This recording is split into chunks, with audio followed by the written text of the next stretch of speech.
Shalom and welcome to Temple Talk from the Temple Institute in Jerusalem. Rabbi Richman here today with Yitzchak Reuven. Today, Rosh Chodesh Sivan, the first day of the month of Sivan. It's also June 7th, 2016.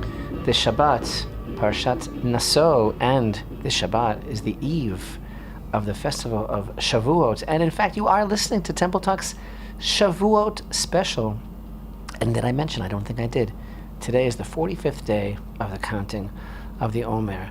And listen, excited? We certainly are. We certainly are excited about reliving the Sinai experience, receiving the Torah, redoubling our commitment to live like Jews in the land of Israel.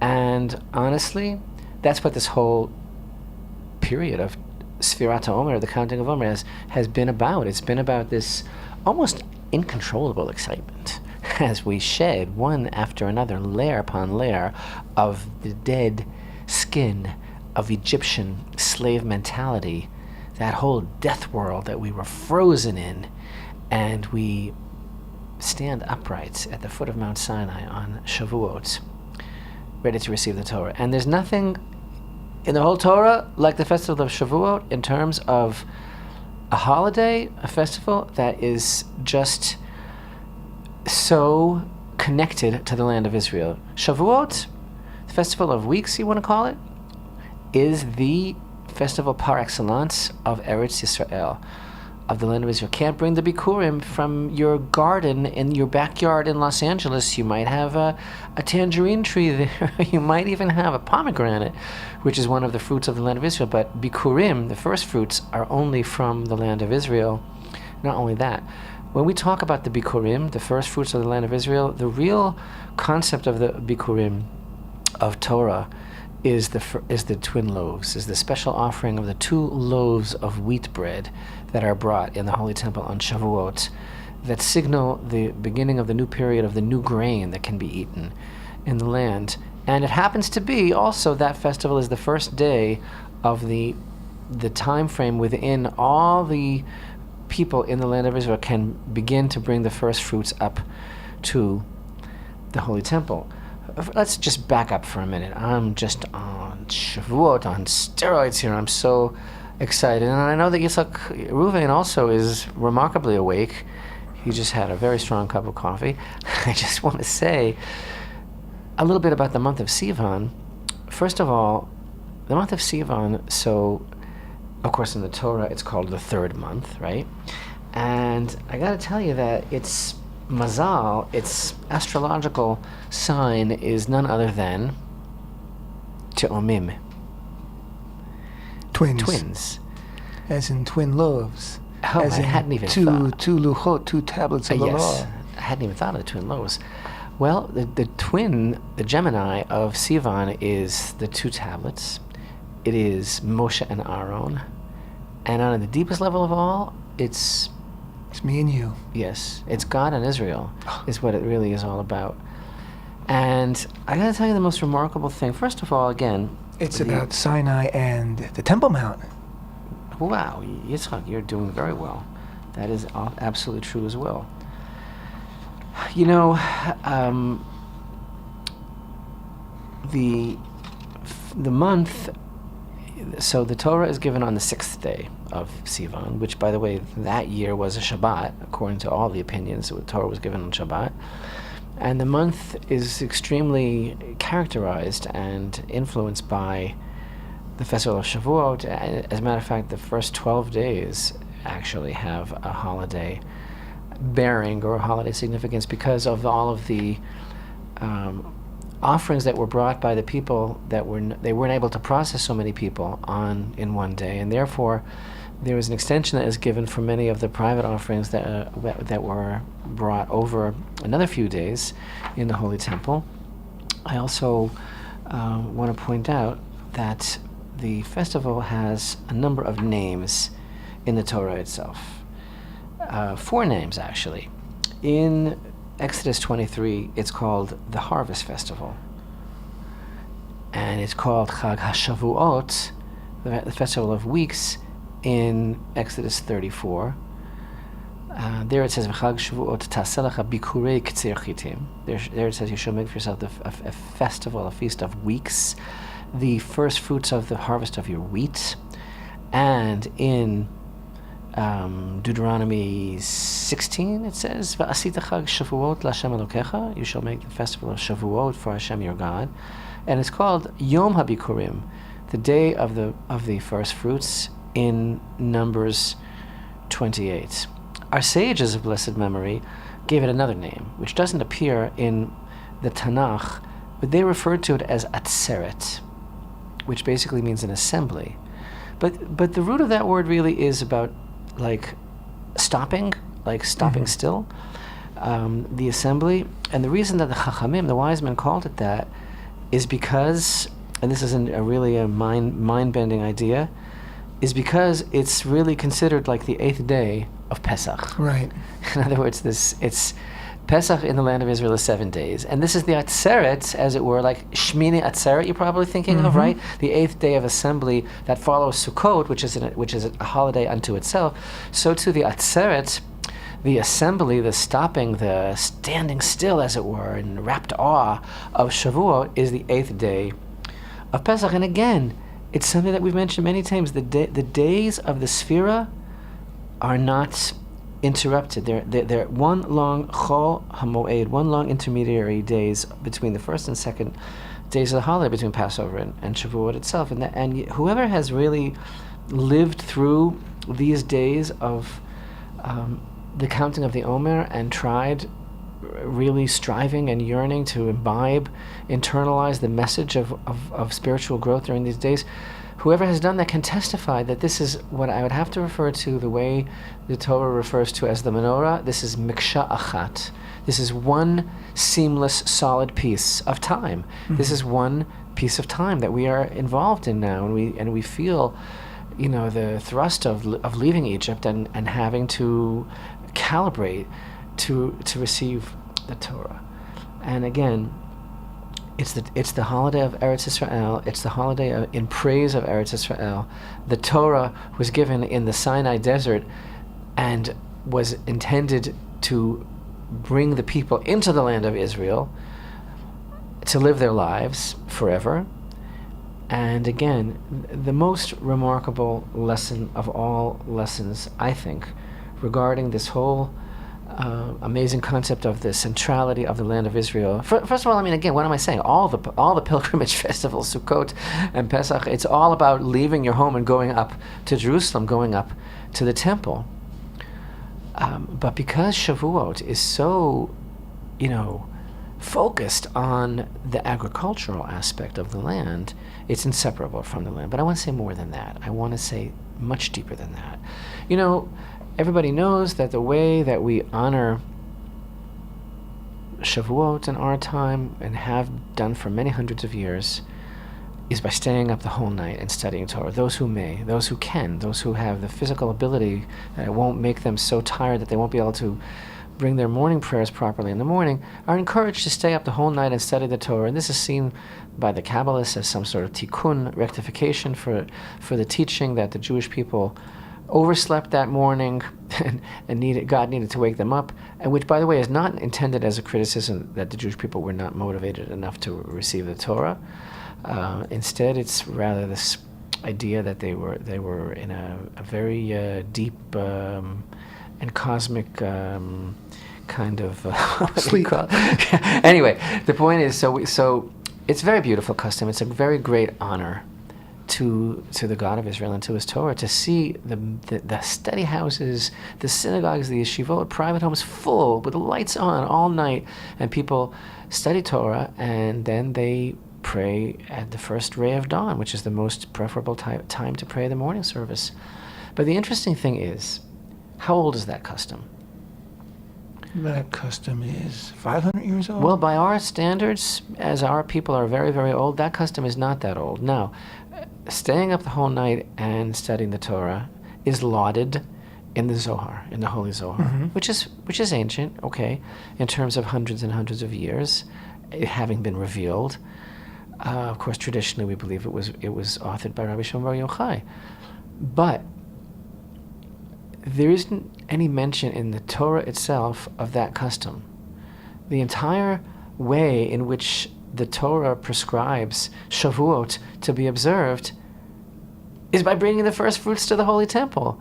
And that is such an amazing dichotomy and an amazing jolt, because I would think that the way to honor Shavuot is something very ethereal, very spiritual. Studying Torah for sure, because that's the manifestation of the Ratzon Hashem, of the will of God. So what better way to honor the giving of the Torah and to feel that we're reliving it, right, and recommitting ourselves, than by studying it the whole night? But that was not what was done in the time of the Holy Temple. Instead, there's no mention of it. It's not an ancient custom. I'm sorry, but that's not what they did. Rather, simple people of Israel, converged on Jerusalem and brought the fruit of the land. And that is the beautiful thing of what the Torah is all about. The Torah of Eretz Israel and the Torah of this world. The Torah isn't in heaven. It wasn't given to the angels, right? That's a famous midrash. It wasn't given to the angels. It's for people. It's for physical people to elevate this world.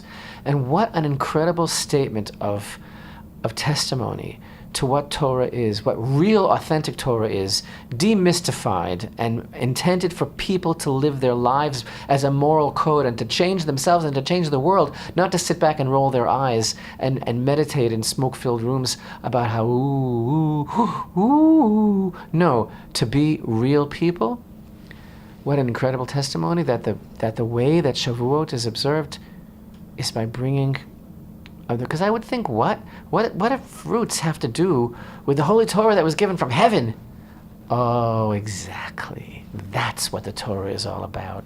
It's about living in this world and how to grow those fruit, and how to sanctify Hashem, and how to sanctify His land, and how to acknowledge, how to put them in a basket and come to the Kohen and elevate them before the presence of God and say, this is what Hashem gave me. That's living a Torah life, and it's just so remarkable. It reminds me, of course, of the Midrash about how when Hashem was giving the Torah to Moshe, the Midrash describes, and of course it's a metaphor, please, the Midrash describes that the angels were very angry, and they wanted to throw Moshe out. They wanted to singe him. And Moshe said to Hashem, what do I do? They said, what is the flesh and blood doing in our midst? You're sending the Torah down to this world. And God said to Moshe, you answer them.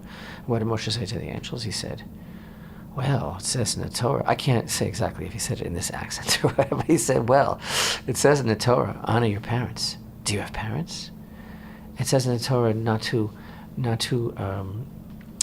mix types together in a field. Do you plant in a field? And all these mitzvot, and they were like, okay. Hashem said, you answered very well. In other words, this is the whole point. The Torah was given for men.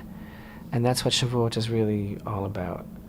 And I must just tell you also something on my mind. First of all, we're going to be reading in Parshat Yitro. Parshat Yitro is the giving of the Torah in the book of Exodus. And in the beginning of chapter 19 of Parshat Yitro, we read as follows: B'chodesh hashlishi, l'tzeit b'nei Yisrael me'eretz Mitzrayim, bayom hazeh ba'u midbar Sinai. It says, chapter 19, the book of Exodus, verse 1. In the third month from the exodus of the children of Israel from Egypt, on this day they arrived at the wilderness of Sinai. You want to chill, Yitzchak? You want something exciting? That's today. Whoa. It's talking about today. It says on the third month, on the first day they arrived. That is today. And they were all set, getting ready to receive the Torah. So that is just really something remarkable to think about. But the next verse is even more remarkable, because it says, they journeyed from Rephidim and arrived at the wilderness of Sinai and encamped in the wilderness. And Israel encamped there opposite the mountain. And in Hebrew it says, Vayisu me'Rephidim vayavohu midbar Sinai vayachanu bamidbar. They encamped in the midbar. Vayichan sham Yisrael neged hahar. Singular. Not vayachanu. This is the only place in the Torah where it says that Israel encamped, and it uses the singular, like one person. When it came to receiving the Torah, there were no parties, there were no divisions, there was no sort of hitpalgut, how do you say that? There was no sort no of division, no polarization, denominations. denominations. Just one man, the heart of one man, to receive the Torah.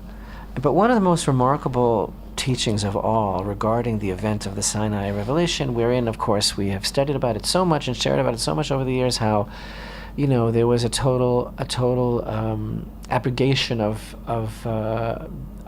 nature. How, as the verse testifies, they actually saw the thunder. How there was this synesthesia. How all the borders morphed because the children of Israel were connected to the source of all reality, and therefore they were beyond their limitations when they received Torah. And how it could always be that way for us. But there's a really amazing idea that's being told to us, and it's based on two verses. One is in Psalms chapter 8. It says, "From the mouth of babes and sucklings you established power." And there's another verse in Proverbs chapter 6 about a child being a guarantor. And this is what the Midrash teaches, that when the children of Israel were ready to receive Torah at Mount Sinai, they were guarantors for each other. But God said, I need you to give me a guarantor that you're going to keep the Torah. Right? Like a person takes out a loan from the bank, and the bank wants you to fill out a form and get your friends to sign. Of course, they'll never be your friends after that. Right? A guarantor. You know what a guarantor means. Bring me a guarantor.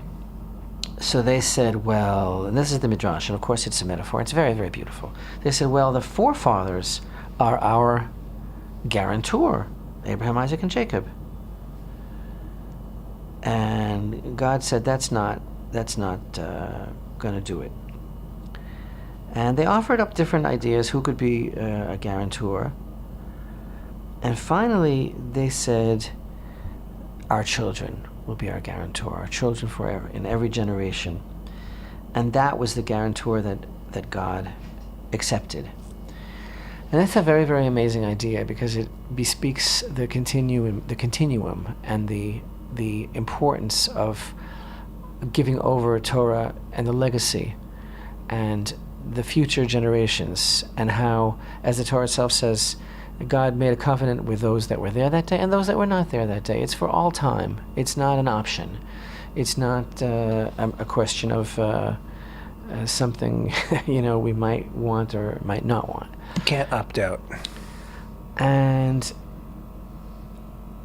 I don't know, Yitzchak, I might be just kind of pulling something out of a hat, but I don't think so. I think that this all comes together in a very important way as follows. And what I mean by that is Shavuot being the celebration par excellence of the land of Israel, and the role of our children in the continuum of Torah, which after all is all about sanctifying God in this world and bearing witness to Him. There's an item in the news today. It's a pretty important item. It's an exciting item, and it's not life or death, and it's not about upheavals. It's about a bunch of coins that were discovered in an archaeological dig here in Israel. And I know that we're going to be making a link to the Arut Sheva story on our Facebook page today. And it's an important find. The archaeological community, the Israel Antiquities Authority, says it's an important find. And it comes from several historical periods, these coins, and they're Jewish coins. They were minted by the Jews in Judea, and they're also evidence of a Jewish family that participated in the revolt against Rome, which was in 66. And also, more than anything else, it is evidence of a ancient and contiguous Jewish presence in this land. And that's what this whole thing is all about. Shavuot is about receiving the Torah, coming into the land of Israel, clutching, embracing, hugging, being uplifted by the Torah, transplanting it into the land, and then look how it goes full circle. Bringing the Bikurim to the Holy Temple is a statement of Torah to Eretz Israel. And now, unfortunately, we have this incredible mantra that is being foisted upon us not only by world leaders, but unfortunately that apparently is being subscribed to also by our own leaders, by Netanyahu and his ilk, and that is the lie of the two-state solution, the obscenity of emblazoning and worshiping the myth of the Palestinian people, and considering even for a moment that we could possibly consider such a thing as the two-state solution. And here, like, why nod your head and look handsome for the cameras and say, yes, we can consider the revision of the Arabs' peace plan because there has to be two lands for two states for two people. What are you talking about, two people? Where are the Palestinian coins from the year 66? What's the Palestinian language, flag, capital, culture? You know that there isn't any, and this is exactly... You've heard about their museum. The museum that has nothing in it. They built a very, very beautiful museum, I guess outside of Ramallah, or inside Ramallah. And it was recently opened, grand opening, but there's nothing in it. And they seem to be scratching their heads. What are they going to put in it? There is, like you just said, there is no Palestinian history or ancient culture or language, no artifacts. It just doesn't exist. Yesterday, Abbas was saying that their people go back 6,000 years in the land or something, but it's... I mean, he can make up what he wants. It doesn't matter, but there's absolutely no basis, historical basis or basis in reality. So, goodness, why can't Netanyahu just man up and say these things? Why does he leave it to two schmendricks like us to say it on Temple Talk? Why can't he just man up and say to the world, this has gone far enough, ladies and gentlemen. This is absolutely ridiculous. Look at these coins. We are Judea. We are here to stay. What are you talking about, two states or two people? And that's when I look at that midrash where Hashem says, I want a guarantor, and we said our children, that's exactly what this is all about. And it's not about endangering our children, and it's not about dismantling what God gave us. It's about appreciating it and uplifting it. And that's the beacon of light for the world, the land of Israel. Stay with us. We'll be right back. Temple Talk.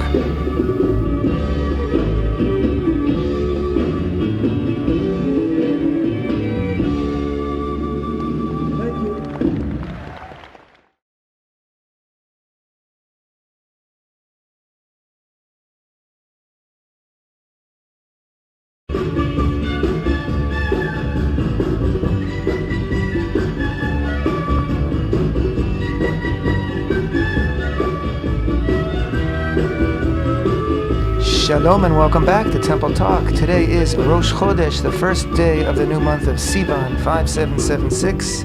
It's June 7th, 2016. Today is the 45th day of the counting of the Omer. And this is Yitzchak Reuven, with me, Rabbi Richman, here in Jerusalem, the Temple Institute. And of course, being Rosh Chodesh Sivan and being the 45th day of the Omer, which has 49 days in all, we know that we are coming quickly to Shavuot, the pilgrimage festival that we've been talking about extensively in the first half of our show. And we have so much to talk about in this half of the show. But Rabbi, I just want to say one more thing about Shavuot before we perhaps turn our attention to other things. You mentioned earlier that Sivan is the astrological sign is Gemini, Tomim, twins, and one of the twins that you mentioned was Israel and God. And there are two different aspects that we've been talking about in the Holy Temple on Shavuot. One is the bringing of the first fruits, and one is the shtei lechem, the two loaves of wheat bread. Actually leavened bread. The one time there's leavened bread used as an offering in the temple. And the beauty of bringing the first fruits is that the fruit, with or without our help, the fruit appears on the trees. It's a gift outright from God. Yes, we, if we're responsible agriculturalists or homeowners, we take that fruit and we take care of it and we nurture it and we try to make it plentiful. But with or without our help, that fruit is a gift from God. But bread, even though when we make a blessing over bread, we say, we bless God for motzi lechem min haaretz. God brought bread forth from the land. But God doesn't really bring bread forth from the land. He brings the wheat forth from the land. The rest of it is our doing. And I think it's listed, all the different aspects of making bread. It's a very, very, very involved process. It's one of the more complicated food productions that man is involved in. And here again, this is a reflection of Torah, which is a gift outright, that we stood at Mount Sinai and God gave us his gift. We didn't have to do anything to earn it. But in order to actualize it and to make it real and to make it ours, there is so much that we do have to do, because every aspect of the Torah is involved in creating relationship between man and God through the actions, the mitzvot, the commandments that are prescribed in Torah. Moving along, before we move on to other issues having to do with Shavuot, I'd just like to mention that 2 days ago was Yom Yerushalayim, Jerusalem Day, which we talked about extensively last week, and it was a beautiful day as always. And in terms of Yom Yerushalayim and the Temple Mount, more than 300 Jews went onto the Temple Mount, which is a fantastic number. Consider the limited amount of time that Jews are allowed onto the Mount. And I just think that's worth pointing out now, that Temple Mount is more and more and more, as we've been saying, becoming part of the general consciousness of the Jewish people, and people are going up because it means something to people. It's who we are. It's what we're about. Shavuot also is the birthday and the Yortzeit, the day of the passing of King David. And the Baal Shem Tov. And the Baal Shem Tov. Well, Also, it's the birthday passing, of my not the mother-in-law. birthday. The birthday, his birthday is the 18th of Elul. His passing is Shavuot. Your mother-in-law? My mother-in-law was born on Shavuot. Wow. Her name is Naomi. And we also read the book of Ruth on Shavuot. And the book of Ruth also is the book of a non-Jew who accepts upon herself the entire Torah, just like we did at Mount Sinai.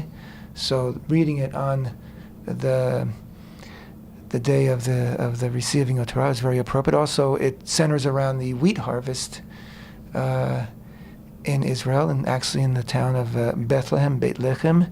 So it's doubly, again, there's that twinning, doubly relevant to the holiday of Shavuot. But still, it's like there has to be a deeper significance to the connection between David, or shall we say the soul of David, and the Festival of Shavuot. Can you go there? Oh, wow. The soul of David and the Festival of Shavuot. Well, I guess it's the soul of Rabbi. David in the Torah itself. I mean, there's no greater actualizer, guarantor, as it were, of the translation of Torah into the tikkun, into fixing the world, than what David represents. That's what is all about. Adam, in his role as David, and his role as Mashiach, personifying the Torah, but again actualizing it and making it into the tool with which the world can be brought to a higher existence, and to unify all people, and to be connected to Hashem. That's what David is all about.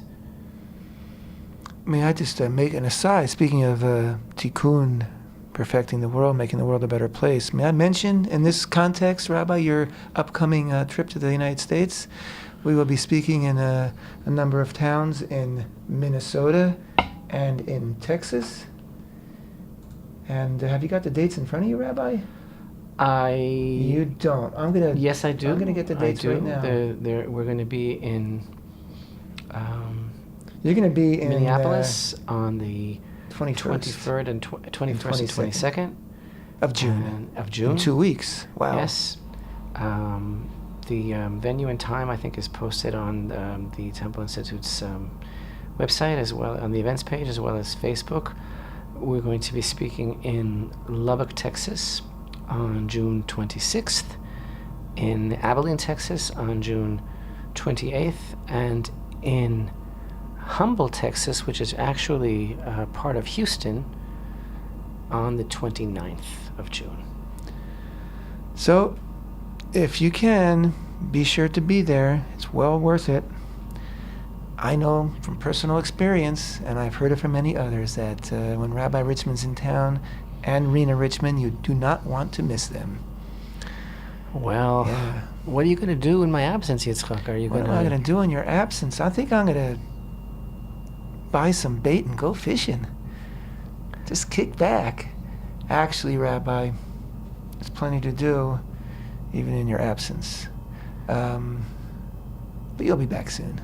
You haven't gone yet. You'll be back soon. In fact, before we move on to any other topic, let's talk about Yisro Chag, a big event coming up. Yisro Chag is the day right after Shavuot. Shavuot starts Saturday night, concludes Sunday night. So Monday morning at 11 a.m. So we're talking about Monday, June 13th, which At in the 11 land of a.m. Israel is called Yisro Chag, which is the day following the Festival of Shavuot. Here in Jerusalem at the, is it the Sherover? Is that what it's called? The Sherover Promenade in Armon HaNatziv neighborhood of Jerusalem will be a reenactment of the offering of the First-Fruits. I would call it a Shavuot happening. Extravaganza? Extravaganza. In the spirit of Shavuot, it will be a reenactment of bringing of the First-Fruits, of bringing the twin loaves, of the atmosphere of the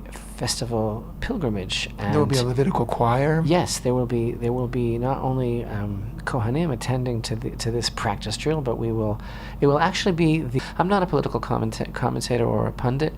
This program is a Torah program, but this is Torah.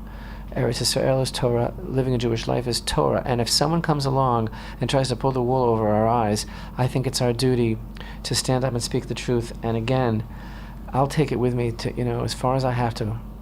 Whoever talks about a two-state solution is not talking in the interest of the Jewish people, and is talking against Hashem, and is talking against the Torah, and is basically tantamount to like the very worst. The maiden performance of a Levitical choir, maiden public performance of a Levitical choir that is being developed now as a partnership between research project, really, between the Temple Institute and a particular school of music here in Israel, and they're going to be singing at this event.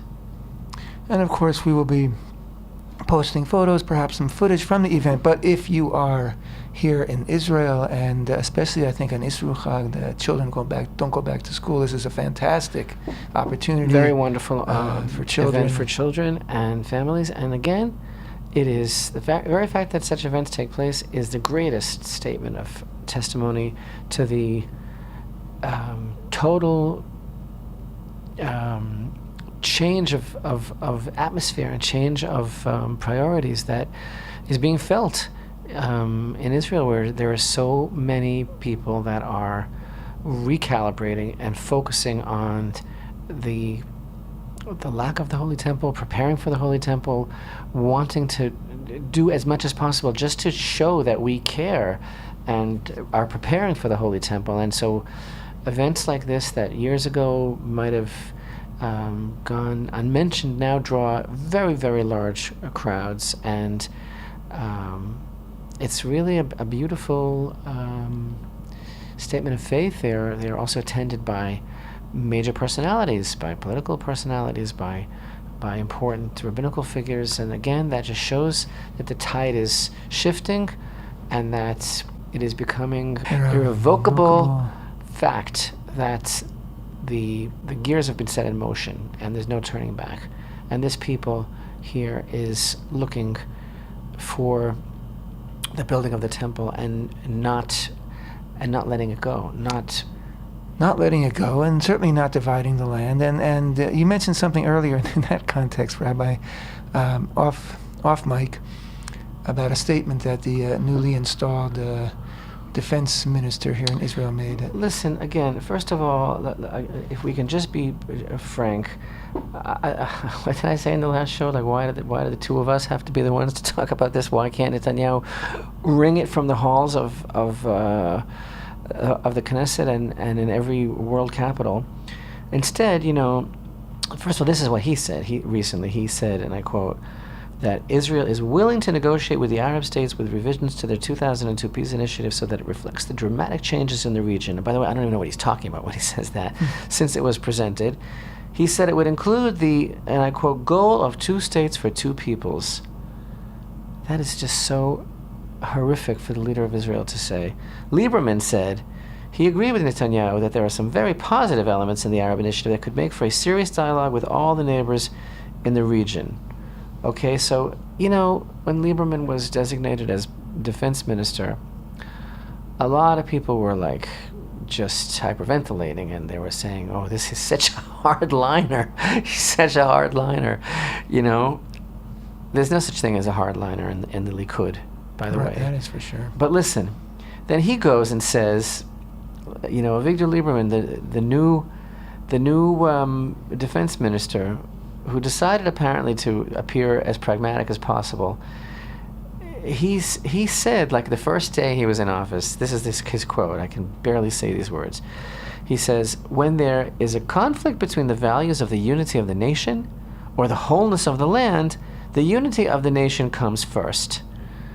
Now, pardon me, Yitzchak, but I think that is a stupid, really, really brainless thing to say, and I'll tell you why.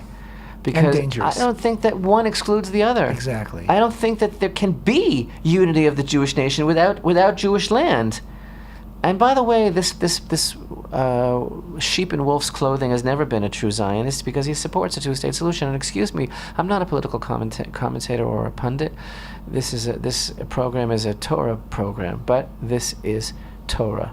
Eretz Yisrael is Torah, living a Jewish life is Torah. And if someone comes along and tries to pull the wool over our eyes, I think it's our duty to stand up and speak the truth. And again, I'll take it with me to, as far as I have to.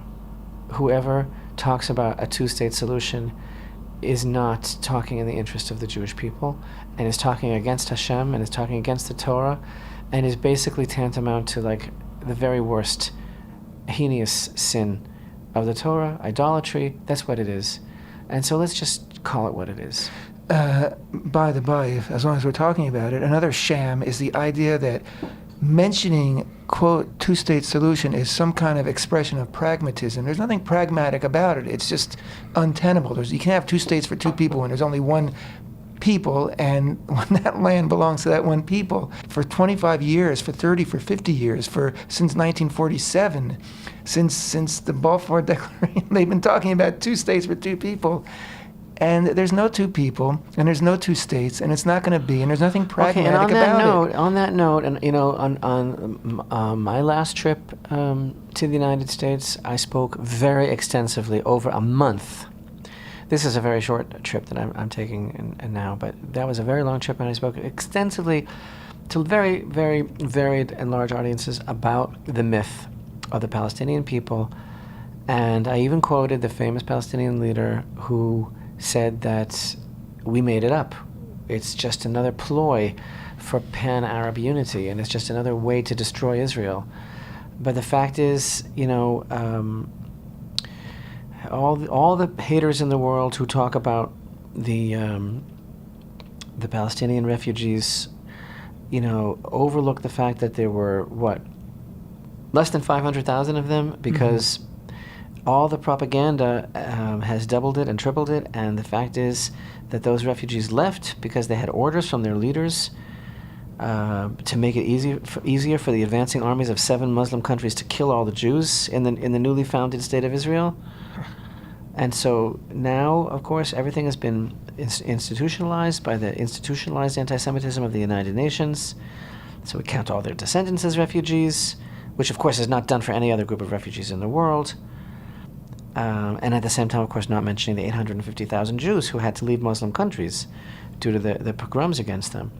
Anyway, what did you ask? I didn't ask a thing, Rabbi. I just said there's nothing pragmatic about 2 states. About 2 states. Can we switch the subject again? It's hard. It's Do you have hard anything to say about Parshat Naso? I want to just make sure that everyone understands what we're saying about the Tuesday solution. And I was just reading today that Susan Rice was, on the one hand, talking about how Israel's aid package is going to be the biggest aid package that America ever gave Israel. Military aid, right. And at the same time, she was mentioning that I don't remember the exact expression that she used about settlements in the West Bank and how it's destroying chances for peace, etc., etc. And here again, I don't know if one thing has to do with another. Again, who am I to talk about military aid? I'm not in the cabinet, and I'm not a high commander of the IDF. But I know that I'm not the only one who says. I know that there are people that do know things about these things, and they agree, and they say, "Do me a favor, keep all your aid. Let us do things our way, with our own ingenuity, with our own tools, with our own weapons. We'll take care of ourselves, and you won't dictate to us how to use it like you do now. Let us be." And the linkage between American military aid and the foisting of their peace proposals and plans on us is untenable. And that's the honest truth. So keep your aid and let us have the one state for the one people as it's supposed to be. Take your aid and shove it. Yitzchak, this is a family program. Quoting from a song. I don't know you. Paraphrasing from a song. Believe me, we're going to get letters about that. Oh my gosh. Parshat Naso. Parshat Naso. Well, I'm saving myself for our video lesson, which will be uploaded tomorrow, I think. But yes, there is so much going on, and it's just all practically bigger than life. The wayward wife, the suspected adulteress, the Nazir. It's a family show, Rabbi. The counting of getting me back. I'm quoting from the Bible here. The concept of the Levites. From the Bible, he said. The priestly blessing, the Aaronic blessing is found in this week's Torah portion. And then the dedication of the tabernacle with the offerings of all the princes of the tribes. Very, very beautiful. It opens up with a lot of instructions for the Levites, for the Levi'im.